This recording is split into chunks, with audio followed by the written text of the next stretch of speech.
ಇನ್ನು ಪ್ರಚೋದನಕಾರಿ ಭಾಷಣ ಮಾಡಿದವರನ್ನ ಅರೆಸ್ಟ್ ಮಾಡಿ ಮಂಗಳೂರಿನಲ್ಲಿ ಅಮಾಯಕರ ಜೀವ ಹೋಗಬಾರದು ಹೀಗಂತ ಕಾಂಗ್ರೆಸ್ ಮುಸ್ಲಿಂ ಮುಖಂಡರು ಆಕ್ರೋಶವನ್ನ ವ್ಯಕ್ತಪಡಿಸಿದ್ದಾರೆ. ಅಬ್ದುಲ್ ಹತ್ಯೆಗೆ ಪ್ರಚೋದನಕಾರಿ ಭಾಷಣನೇ ಕಾರಣ ಅಂತ ಹೇಳಿದ್ದಾರೆ. ಹೊಡಿಬೇಕು ಕೊಲ್ಲಬೇಕು ಅಂತ ಭಾಷಣ ಮಾಡ್ತಾರೆ, ಸಿನಿಮಾ ಸ್ಟೈಲ್ ನಲ್ಲಿ ಮಾತನಾಡೋರನ್ನ ಅರೆಸ್ಟ್ ಮಾಡಿ, ಈ ರೀತಿಯಾಗಿ ಮುಸ್ಲಿಂ ಮುಖಂಡರು ಆಕ್ರೋಶವನ್ನ ವ್ಯಕ್ತಪಡಿಸಿದ್ದಾರೆ ಮಂಗಳೂರಿನಲ್ಲಿ. ಎರಡು ದಿವಸ ಮೊದಲು ಸ್ಪೀಚ್ ಮಾಡಿ ಕೊಡ್ಬೇಕು ಅಂತ ಹೇಳಿ ಅವರ ಮೇಲೆ ಅರೆಸ್ಟ್ ಮಾಡಿ, ನೀವು ಕಾನೂನು ಪ್ರಕಾರ ಮಾಡಿ.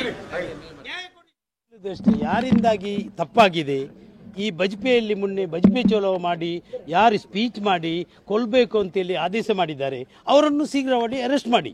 ನಾವು ಸಪೋರ್ಟ್ ಮಾಡೋದು ಬೇಡ, ನಮಗೆ ನ್ಯಾಯ ಕೊಡಿ ಅಷ್ಟೇ. ಯಾರು ಅಮಾಯಕರು ಜೀವ ಹೋಗಬಾರ್ದು. ಜೀವ ಹೋದ್ರೆ ನಾವೆಲ್ಲ ಒಂದು ಸರ್ತಿ ಸೇರ್ಬೋದು ಅಷ್ಟೇ, ಅವರ ಮನೆಯವರಿಗೆ ನಷ್ಟ.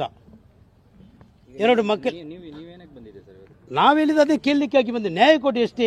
ಯಾರಿಗ ಈ ದಕ್ಷಿಣ ಕನ್ನಡ ಜಿಲ್ಲೆಯಲ್ಲಿ ಎಷ್ಟು ಮರ್ಡರ್ ಆಯಿತು, ಯಾರು ಸ್ಪೀಚ್ ಮಾಡ್ತಾರೆ ಕೊಲ್ಲಬೇಕು, ಅವರನ್ನು ತೆಗಿಬೇಕು, ಟೈಮ್ ಇಡ್ತಾರೆ, ಪಿಕ್ಚರ್ ಸ್ಟೈಲ್ ಡೈಲಾಗ್ ಹೊಡಿತಾರೆ, ಅವರನ್ನು ಹಿಡಿಯುವಂಥ ಕೆಲಸ ಮಾಡಿ ಅಷ್ಟೇ. ಅಲ್ಲಲ್ಲ, ಅವರೇನು 11 ಗಂಟೆಗೆ ಮಾತಾಡಲಿಕ್ಕೆ ಅವಕಾಶ ಕೊಡ್ತಾರೆ.